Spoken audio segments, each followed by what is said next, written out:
Lambing! Huwag kang makialam. Kasi Kapitana, itong dalawang magnanakaw na ito, madalas kaming looban doon sa may amin.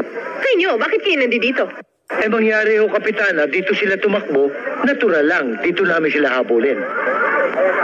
What are you looking at? Lambing? Huwag kang makialam, kuya. There seems to be some problem here. Ano ba ang problema, Kapitana? This is Barangay Mariposa, and as you know, I am the chairperson here, right? Right! Alam naman ho namin yun. Then you should also know that because the suspect was found here in my jurisdiction, he is under my custody, right? Right, okay. Huwag kayong mag-alala, Kapitana. Itong dalawang ito, dadali namin sa presinto. No. He's under my jurisdiction. Therefore, ako magpapadala doon sa presinto, right? Akin? Right. Anong tinatawa-tawa niyo dyan? Huwag na pakialam. O mga tanong, dalhin yan sa presinto. Kapitana, tutuloy na kami. Right! Sige. Kuya, ano ka ba? Kanina ka ba kalabit ng kalabit? Ano ba problema? Eh, pabihira ka naman eh. Tignan mo nga mukha mo.